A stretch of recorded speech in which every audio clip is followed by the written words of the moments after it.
All right.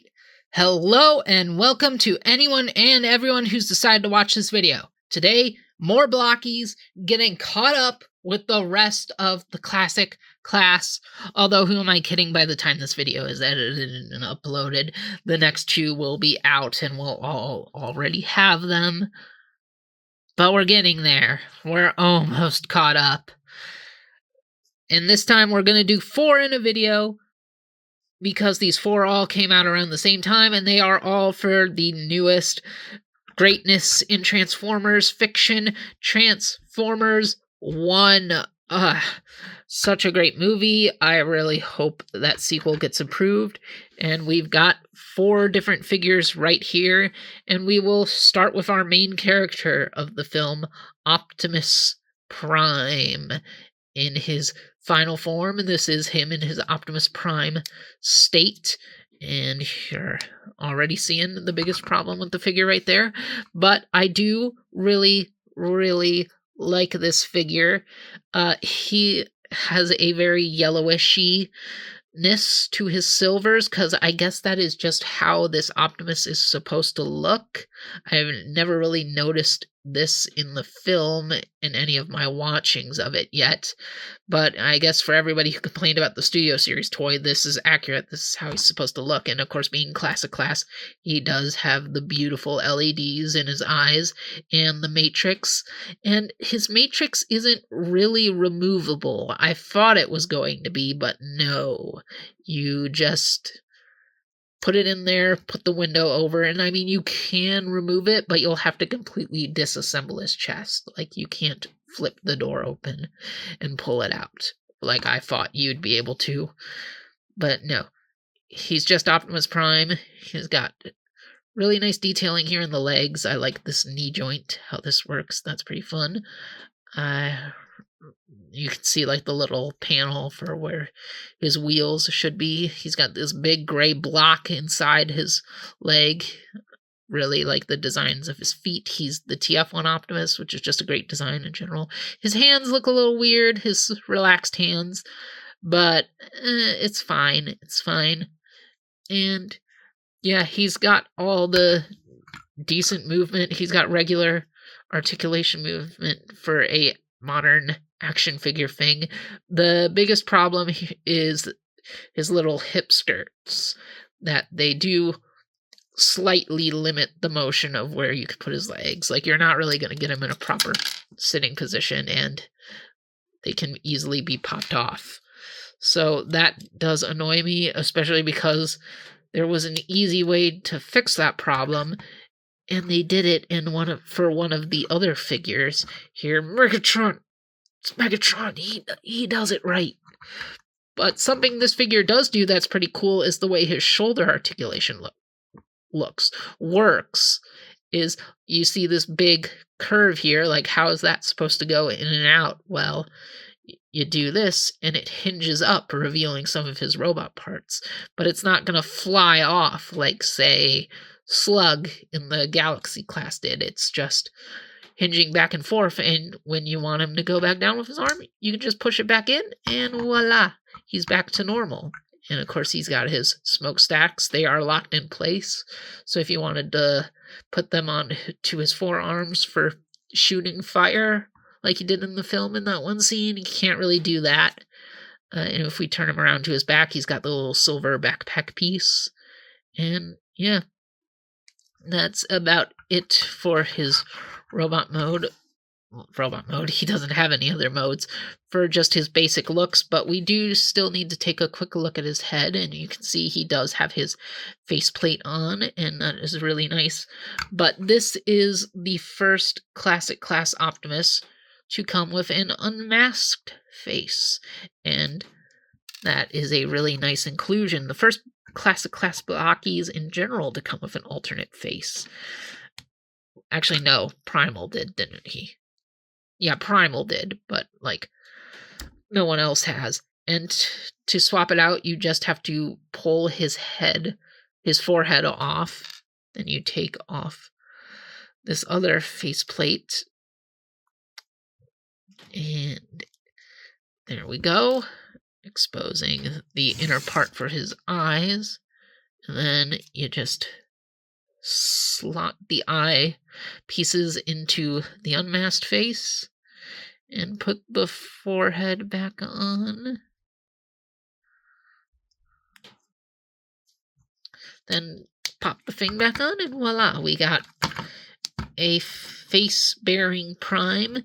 And now that I have done that on camera, he will never have his faceplate again, because it's not the worst face-swapping mechanic ever, but I'm still not that big fan of doing it, and I kind of like the look of Optimus without his faceplate, generally, and I like having merch of him with the exposed face, so I'm keeping him like this.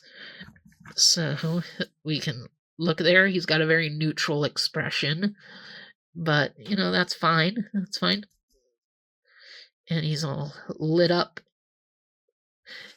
And yeah, he's definitely a good-looking Optimus. I do love this design. I'm a big fan of the art style of Transformers 1, even if it's still a bit too G1 nostalgia-y for me, but that's more the other characters. Like, Optimus is still pretty G1 Optimus, but it's definitely got a lot of original flavor in it, a lot more than other G1 Optimus throwback designs have been. Like, this has got more flavor than Optimus designs have had in a long time. Now, as for other accessories, he does have some closed fists for weapon holding. This is the one for his right hand, and then for his left hand, which already has the accessory, which is one of those guns that everybody uses in the movie. So he can have this in there for shooting up some stuff, and you can display him around with that. And I do wonder if this will still be his rifle in that sequel that will hopefully happen, or if they'll give him the proper ion blaster, but he does look really good with this. It's made of 3 pieces, just the inner part and then the 2 shell pieces. And you can definitely get plenty of good poses with him in it. It's definitely not my preferred weapon of choice, though, for this Blokees Optimus Prime.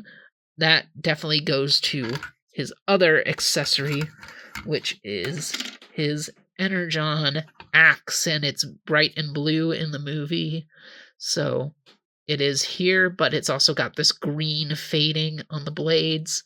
Because in the movie, it's like blue with an orange outline to kind of give homage to the original Energon axe from G1. And yeah, that is on a ball joint. The ball joint doesn't move around that much other than doing this. But yeah, he can swing that around. And I kind of like to imagine that this axe is a gun, just because, like, the early toys of this Prime design before the movie came out made this little nub at the end of the axe really looked like an effect port for the blast effects Hasbro keeps giving their toys. So it really made me think he could shoot beams from his axe, which would have been really cool. And I mean, he technically does use his axe as a projectile weapon in the movie anyway, just not in the way I thought he was going to. So yeah, this is definitely my preferred way to keep this figure, with the face exposed and the axe out. It's definitely a fun Optimus, but this is also the third Optimus we have gotten now at the classic class point. Like most Transformers lines, it is abundant with Prime. As you can see, we have 07 Prime and Rise of the Beast Prime, so our 3 classic class Primes together. And we'll just zoom out so we can see their feetsies. And yeah, they all look good together. I think TF1 Prime is actually the biggest of the 3, which is interesting to see. I never noticed that. And Rise of the Beast is the smallest. He's a small boy. But we'll put these 2 to the side, and we will also bring in the Galaxy class TF1 Orion Pax and Optimus Prime. And again, this is bringing up, like, if we were getting Optimus Prime in this style, couldn't this have either been another cogless figure or just Orion Pax cogged? Like I said in my review of the Galaxy Wave, I really like this Optimus a lot more than I thought I was going to, but he feels really pointless when this one exists, because, like, scaled with a cogless boy, he works really well. I don't get the point of him at all. Now, this one I do get the point of, and I really like it. And I think if you're a TF1 fan and you don't have this Prime, it is definitely worth looking into. Now, should we look at... I'm contemplating saving Alita for last because she's my favorite of these four. But I am going to just get her out of the way. So Alita 1, yep, like I said just a couple of seconds ago, I do think she is the best of this set. And maybe it's because there's just not enough Alita 1 merch based on this movie. Like, it's ridiculous how little there is, especially at release. Like, Transformers 1's merch rollout is very upsetting. But, yeah, I don't know why I'm suddenly having problems with her hip popping off there, because she does not have that problem normally when I'm messing around with her. She just goes together perfectly. She's the one that looks the least like something I have built. Like, I keep looking at her and I'm like, oh yeah, I made this. I put this off the popped this off the sprues and put it together myself, because she does not feel like a model kit at all. But then again, everything in Blokees feels a lot more sturdy and a lot better in hand to me than other model kit stuff normally is. But she just looks so good. It's just such a nice design, which is partial credit to the movie art team as well. She has hinges for her hip skirts, but I don't really know why, because they don't really restrict her legs at all. Like, they do, like, by a little bit. Like, you see if you move her legs to the max, they move, like, a slight bit, but, like, do you really need more than this? I mean, you got it, but, like, that's not that much more movement. I guess it's nice that they included it, but there's no reason for her hip skirt to go out that much. Her waist articulation is a bit limited because of her little wraparound undie diaper skirt thing, but whatever. She can move. She's just got basic ball joints for her shoulders. I mean, they do have an up and down hinge in there as well, but she doesn't really need anything special going on here because there's nothing restricting her, like, in terms of her shape. So she does have very basic articulation. Like, it all works, but it's all, like, typical articulation. There's nothing crazy. There's nothing unexpected about her engineering. She just looks really good. She's got the nice maroonish pink on her. If we can look in the back, she's got the silver thing on her back that I guess is supposed to be like her windshield of her vehicle mode, maybe. The only critique I have with this visually is the same critique I have with her in the movie, which is that her iconic Alita 1 horns go away once she gets her cog. I mean, she kind of has these little bricks here that kind of invoke the horns, but, like, she had the horns proper when she was cogless, and they go away once she gets cogged. So, yeah, and obviously her chest doesn't get to light up like Prime's does, because she doesn't have, like, a matrix or anything. And you can see she's got her own relaxed hands, which look better than Prime's. And she also comes with some fisted hands that are very tiny. And the other one is holding the exact same gun that Prime came with. And that's the only weapon she has, because she's the only one of the four main characters that never got to discover what kind of special weapon her cog gave her. Which is interesting. Although technically we don't know if Optimus's weapon comes from his cog or came from getting the Matrix. But I think it came from his cog. But she looks good with the gun. She can also get into some decent poses with it. It does look a little bit big on her, but it's the only weapon she's got, and she does look good using it. And did I pop off her foot? Yes, I did. She isn't, like, doing anything insane or crazy to stand out. It's just I think she's the most impressive of the four, because There's not much Alita 1 merch. I like the character of Alita 1. I like that she's being kept around. And I like that she's getting to be her as opposed to, like, RC, because I love RC, but there's some weird notion from a lot of writers of modern Transformers media that we have to change RC, and usually they just change her into Alita 1 of being the more assertive leader-like character. And it's like, no, RC is supposed to be the softer, motherly Autobot who is still good at fighting, but, like, is a lot more compassionate and warm-hearted, whereas Alita is the more cold, and it's like, I care about you, but I'm gonna yell at you kind of person.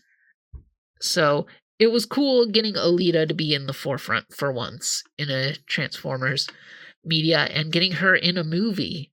So she was definitely a standout part of the movie, and she's definitely the standout of these toys. Now we will talk about Megatron. And this one is interesting. He is very interesting. I thought for a second when building him that his cannons would be able to come off, or at least be swapped around, because this piece, the silver piece on his arm, is the exact same as the one here on his cannon. But these are on very tight. These cannons, like the silver part, even that's on pretty tight, but that one can come off. But yeah, there's really seemingly no way to swap the cannons on his arms. Although I guess, now that I'm thinking about it, I guess you could just... No, you can't, because his elbow joint is just the one piece connected to his arm. I was like, well, maybe if we swapped the arms around on different joints, but since the shoulder joint is part of the forearm, you can't really do that. Well, elbow joint, not the shoulder joint. And speaking of shoulder joints, he also has fun engineering with his shoulder joints, where they come out like this when you move them up. So they're basically going up like this, and you've got his whole internal mechanism, and you just slop them back down. And he's also got this big ball jointy thing in there. I believe Optimus has that too. I just ripped off his whole shoulder. It's just easier to see on Megatron, this whole internal joint thing here. That's pretty fun. I like the motion that gives. And this is a decent Megatron design. The G1 Megatron look is just not my preferred look for Megatrons. It's not the way I like my Megatrons to look, but this is one of the better G1-esque Megatrons. I still think the best one is the animated one, but this one's pretty good. I like the tri-barreled cannon. It makes me think of that one shotgun from the War for Cybertron video game. And he's got his little extra cannon here on his other arm to get some extra shots in there. And this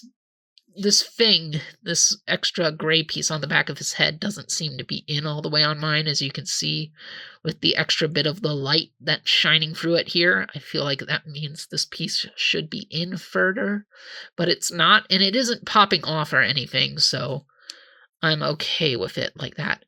And as I was mentioning earlier, with with Optimus's hip skirts, those are on hinges that don't move at all, whereas Megatron's hip skirts are on ball joints that let them move wherever you want them to, so they don't get in the way of his legs at all, and he can just move any which way.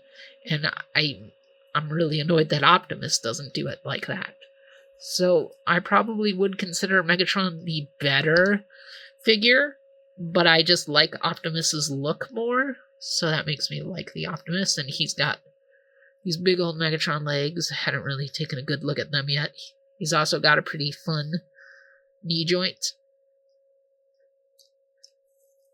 And we'll just get a quicker look at his backpack. He's got the big cylinder on his back. And there's his Decepticon symbol, so this is definitely Megatron at the very, very, very end of the movie then. And speaking of Megatrons, we will bring in the 07 Megatron, just for a classic class comparison. Definitely two different flavors of Megatron, both pretty good.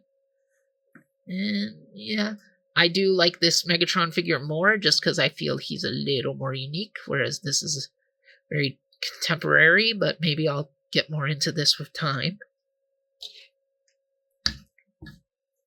I mean, not really anything wrong with this one. And here he is next to his Galaxy class, which we know that this is basically my least favorite Blokees figure because he's got the inaccurate details and the inaccurate cannons, and I just wish we had a cogless Megatron instead, but no, we had to get this. So that's what we have. And we'll put that away. But yeah, Megatron's a pretty good one. I think Alita's the best one. And the last one, who probably has the most to be said about him, is Sentinel. And I am very, very mixed on this execution. So, Sentinel is the first Blokees figure that transforms. Now, what do I mean by that? Basically, he comes with alternate parts to go into his battle form from the end of the movie. And because of that, his torso is permanently in battle form, which makes him look so wrong here. And I think his thighs are permanently in battle form too. It's just, this figure feels so weird in his default form, which is upsetting because I really like this Sentinel design, and I was very excited for this figure. And we'll just put him next to his Galaxy class, and I think his Galaxy class is rocking it a lot better, even though this one did have weird problems with its shoulder pauldrons for me. But I do think this is the better looking Sentinel in Blokees form, unfortunately. And this one isn't terrible, it's just because of that transformation element, he doesn't work as well as I'd like him to. Now, he does still have plenty of movement, nothing is really hindered, but his wings can move every which way. His shoulders, again with the shoulders, they look really weird because basically the hinge is like down, so you can see he's got the actual joint connecting the shoulder to his body up here, where the shoulder basically should be in his shoulder pad, whereas the in and out joint is like beneath the shoulder inside his arm, so that is a little odd. And his sword is permanently connected here. It is one piece, unlike this guy, where the sword was in two pieces, and you had to put him in each side of his hand to give him the double-bladed sword. But no, here there's a big, long peg, and now I'm wondering if he can dual wield it, because he's got holding hands for both arms. And yeah, that seems to be on right, so we'll take off this relaxed hand and see if we can even get his arms together for a good double-handed pose. Well, we definitely got his arms together, because the torso's kind of in the way, so he can do a double-handed pose, but doesn't really work.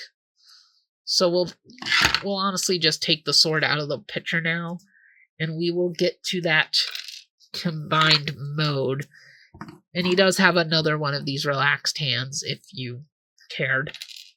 So, first things first, for the combined mode, we have to pop off his head, and I suggest putting this piece somewhere safe so you don't lose it, because you have to pull off his tiny, tiny little chin piece here.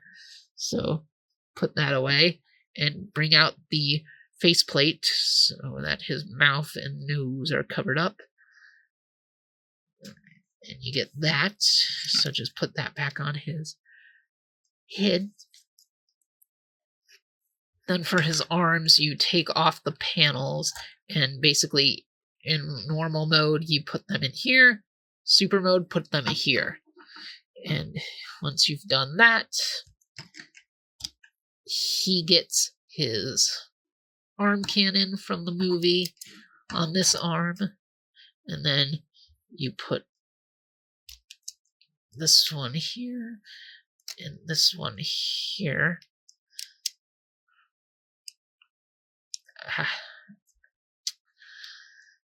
So he has a second arm cannon, but then you bring in the shield, which has the guns on the top, and you plug that in place so he can have that.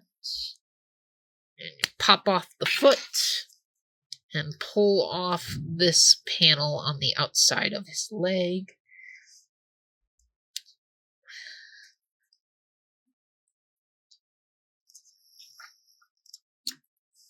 Can sometimes be a little tight.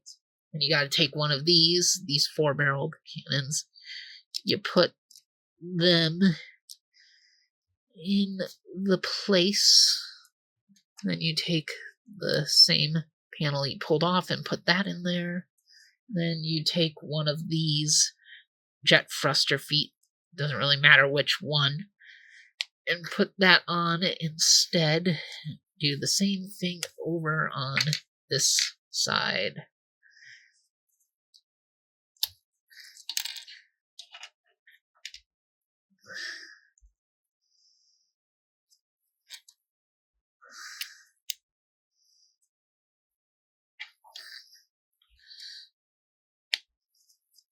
And then lastly, he's got these 2 cannons that you are supposed to put over his shoulder pads. So plug that one in there. And plug that one in there. And we have Super Sentinel. And admittedly, this figure does look a lot better in this mode than it does in the default mode. And I guess that does give it some extra value, because as good looking as the Studio Series one is, it's not going to have the screen accurate metallic colors like this one does. So there is still some value to this figure. It's just, I think I was probably buying it more for the default mode than this. But this mode is pretty good, and we'll bring back in the Galaxy class just for another side-by-side. And we'll scoot the camera over to look at it like that, just really quickly, and we'll put him away. Now, a big critique I do have to give to this mode, though, is it can't really stand on these big jet thrusters. Now, that said, if we pull Alita out of the way, they can plug into the ports here on these display bases, but he can't really balance on them. I guess he kind of can. He kind of is here. So if you get him into the right pose, you can display him on just one, but I'd probably recommend plugging him in on both and having him just be wide-legged. But like, that's the thing. This is definitely the better of the 2 modes visually on this figure. It feels like it was built to represent this mode, but it can't stand because it doesn't have feet. It just has thrusters. So it can't really move the way you need it to. So that probably would make him, in my opinion, trying to get him to light up again. That would probably, in my opinion, make him the weakest of the set, which is upsetting because I was really looking forward to getting him.